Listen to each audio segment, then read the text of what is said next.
Bonjour et bienvenue dans l'entretien de l'intelligence économique, l'émission consacrée aux coulisses de la mondialisation. Une proposition technologique simple et efficace, mais contestée parce que turque. Je parle des centrales électriques flottantes proposées par les navires de la société turque Karpowership. Une solution qui répond à l'urgence des besoins des populations, mais qui ne plaît pas à ses concurrents, lesquels font tout pour lui barrer la route. Pour en parler, je reçois Ali Agiej, directeur des opérations de Karpowership en Afrique. Bonjour Ali Agiej. Allez, en deux mots, c'est quoi votre techno? Bonjour Ali, merci pour cette émission. En fait, Karpowership, c'est une centrale électrique flottante tout simplement. Le concept de Karpowership, LNG to Power, ça permet de fournir une centrale électrique standard, mais avec un concept ingénieux. Ouais. Aujourd'hui, la réponse de Karpower, c'est de fournir une solution flexible pour les besoins spécifiques. Concrètement, quand un pays a besoin d'électricité, en quoi 3 semaines, vous êtes capable de mettre un bateau et de fournir l'électricité? Exactement. Aujourd'hui, on suit la vitesse de la demande. Et aujourd'hui, Karpower, la solution qu'elle propose, c'est une centrale électrique flottante qui peut être déployée, comme vous dites, en 3-4 semaines. À Côte d'Ivoire, dernièrement, on a déployé en 20 jours une centrale d'une capacité de 200 MW. Alors, technologie occidentale, je crois que vous avez passé une commande à Man Energy pour 48 moteurs récemment, donc une société allemande, mais un concept turc, c'est ça?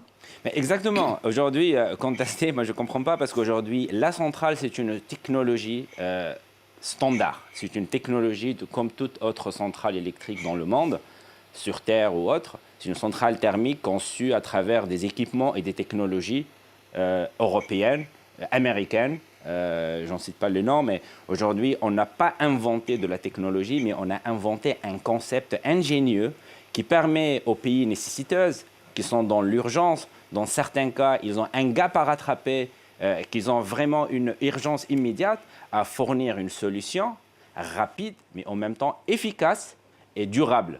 Donc aujourd'hui, les solutions de Karpower, ce n'est pas pour gérer une urgence, pour répondre à une urgence, mais dans un contexte structurant. Alors donc vous utilisez quoi? Du fuel et du gaz naturel liquéfié, du GNL? Encore aussi, c'est la flexibilité qu'on offre, parce que vous savez, aujourd'hui, quand on est dans le noir, on a besoin de donner une réponse immédiate à un besoin électrique dans un pays.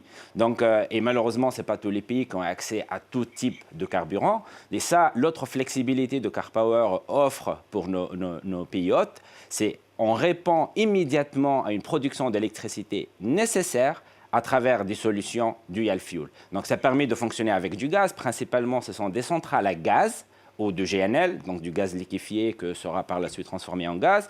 Et si le gaz ou le gaz liquéfié n'est pas disponible, on a aussi la possibilité d'aller dans des solutions compétitives avec du fuel liquide. Quarantaine de bateaux dans le monde, combien en Afrique? En Afrique, on a à peu près une douzaine de bateaux. Oui. Et aujourd'hui, on se réjouit d'être l'un des plus gros producteurs de l'Afrique de l'Ouest d'électricité dans la région de l'Afrique de l'Ouest. Un tiers au Ghana, 60% en Gambie, 90% en Guinée-Bissau, fourniture d'électricité. C'est encore ces chiffres-là? Aujourd'hui, même au-delà, parce que dernièrement au Sénégal, on a même augmenté la capacité, parce que vous savez, le besoin, il est imminent. On ne peut pas se permettre à attendre, à imaginer et développer et concevoir, acheter des équipements et attendre à ce que ce soit financé pour les commander et les livrer, quand le besoin, il est immédiat. Et aujourd'hui, par exemple, comme la Côte d'Ivoire, on a passé d'une capacité limitée à 100 MW. Pour un cas d'urgence, on a augmenté la capacité pour répondre à un besoin de la Coupe d'Afrique. D'accord, vous avez été capable de leur fournir de l'électricité. C'est le pragmatisme de la solution. Alors, expliquez-nous pourquoi, dans ces cas-là, les institutions financières internationales de type Banque mondiale, etc., ne financent pas ou n'aident pas l'accompagnement de financement de vos projets. Moi, je dirais aujourd'hui, on n'a pas besoin de financement parce que Karpower fait de l'autofinancement. Mais aujourd'hui, on invite ces institutions qui ont deux urgences. Un, favoriser le développement, mais aussi mobiliser énormément d'argent pour faire ce développement. Aujourd'hui, Karpower permet de soulager une grosse partie relative à la production, qui est déjà financée par Karpower, pour que des institutions financières comme la Banque mondiale et autres peuvent allouer cet argent pour le développement de l'infrastructure de transport, de distribution, parce que l'enjeu, il n'est pas que de la production. Ouais. Moi, je pense que Karpower, aujourd'hui, elle a fait un effort énorme en investissant nous-mêmes notre propre argent pour le permettre à des pays qui sont nécessiteuses d'allouer certains capex, certaines dépenses à d'autres urgences, entre autres l'infrastructure électrique, mais aussi n'oublions pas l'infrastructure sociale, les hôpitaux, l'industrie qui a développé, les routes. Donc aujourd'hui, l'Afrique, je pense, elle en a besoin d'encore 3 zéros en termes de chiffre d'investissement. Pourtant, vos concurrents vous bloquent le chemin, très clairement, avec des pressions qui sont faites sur un certain nombre d'États pour ne pas prendre la solution de Car Power. Moi, je dirais aujourd'hui, c'est de la compétition. Moi, j'invite plutôt nos clients à bien choisir la solution qui leur est nécessaire. Aujourd'hui, moi, j'ai vu des gouvernements qui viennent, qui prennent un mandat et qui passent sans pouvoir contribuer à rajouter 1 kWh sur le réseau. C'est bien beau de dire je vais aller dans un schéma standard déployé ailleurs en Europe, mais l'Afrique, elle est très spécifique. Et l'Afrique, ce n'est pas un continent, c'est à peu près 54 pays aujourd'hui et 54 spécificités. Et le besoin en Afrique, ce n'est pas que de l'électricité, mais qu'il y a un concept qui offre de la flexibilité, que Car Powership, nous, on offre une flexibilité en termes de délai, une flexibilité en termes de durée d'engagement, une flexibilité en termes de carburant. Et aujourd'hui, si on vient un pays africain, on doit le condamner à une solution de 20 et 25 ans, alors que lui, il a une urgence immédiate. Il n'a aucune idée sur son mix énergétique. Et on l'impose une solution de 25 ans. Je pense que ça, c'est une problématique. Nous, Car Power, on offre la solution de 25 ans, mais on offre la flexibilité de pouvoir la déployer immédiatement pour de court terme. La presse se fait l'écho d'un certain nombre d'affaires qui concernent Car Powership, notamment au Liban, où vous auriez bénéficié de favoritisme dans l'attribution des marchés. Moi, je ne vais pas m'étaler sur ce sujet. Je pense qu'on a été acquitté par la justice et je suis fier qu'on a servi le Liban pendant cette année. Aujourd'hui, on est acquitté par la justice et je ne pense pas que j'ai d'autres mots à dire par rapport à ça. Est-ce qu'il y a une transparence sur les prix que vous offrez aux pays et aux consommateurs? Parce qu'il y a certains pays comme la Guinée-Bissau, comme le Sierra Leone, vous avez dû couper l'alimentation électrique parce qu'il y avait des impayés. 40 millions d'un côté, 17 millions de l'autre.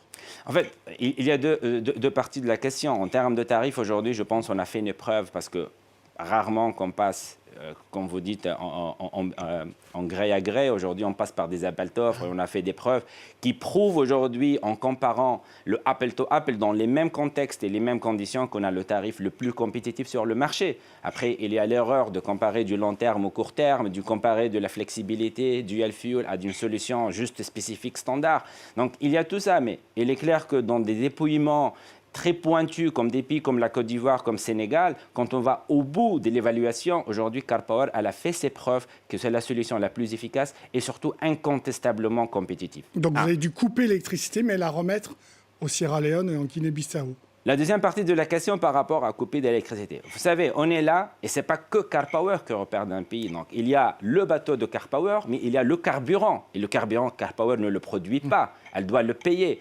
Aujourd'hui, dans certaines conditions, malheureusement, si on n'est pas payé dans les délais, et malgré la patience de Car Power, les fournisseurs de carburant, ils ne peuvent pas nous en fournir. Donc aujourd'hui, ce n'est pas Car Power qui a coupé de l'électricité, c'est la rupture du stock de fuel que nous avons eu, qui nous a amené naturellement à un arrêt d'électricité. Mais je note un point important de l'engagement social de Car Power.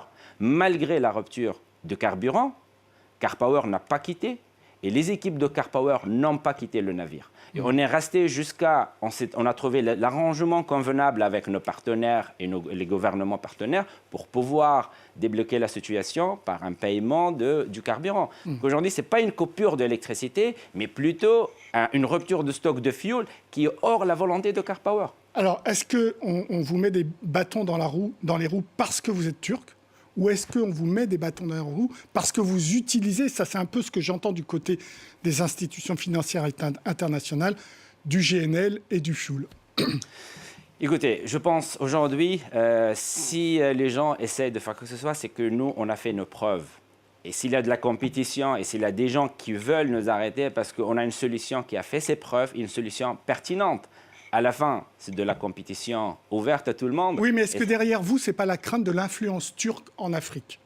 En fait, qui grimpe, très clairement. Encore une fois, ça veut dire quoi, turc? Comme vous dites, on est dans la mondialisation aujourd'hui. Quand je vois que 80% de la technologie du bateau, c'est un produit européen. Donc, à la fin, est-ce que c'est turc ou c'est européen? L'ingéniosité, l'idée, elle est turque. C'est deux personnes turques qui ont pensé, ils ont créé ce concept qui permet d'offrir les flexibilités qui manquent en Afrique en utilisant une technologie 100% européenne, j'ai dit, à part l'installation ou la mise en œuvre du PowerShip. Tous les équipements sont des équipements Mais européens. est-ce que vous le ressentez sur le terrain? Le Oui. fait de la nationalité turque de cette solution technologique européenne Il y a certaines résistances, bien sûr. Moi, je dirais, vous savez, quand on est là, on essaie de fournir une solution pour un État. Et un État, ce n'est pas une composante, c'est une puzzle. Mais nous, on a un seul message à tous les gouvernements, et c'est ce qui nous permet de passer à la fin, c'est que notre accord, c'est avec le peuple. On est là pour un engagement social, on est là pour une raison. On n'est pas là pour juste faire du business ou fournir de l'électricité, on est là pour soutenir des pays nécessiteux. Moi, je cite l'exemple de Sierra Leone, qu'aujourd'hui, si on n'a pas démarré le bateau, il y avait un hôpital que derrière, les équipements n'ont pas été mis en service à cause d'une problématique d'électricité. Merci beaucoup, Ali Agiège, pour vos réponses. L'entretien de l'intelligence économique est terminé, évidemment. Vous pouvez retrouver cette émission sur france24.com, sur nos réseaux sociaux et sur nos podcasts. Au revoir.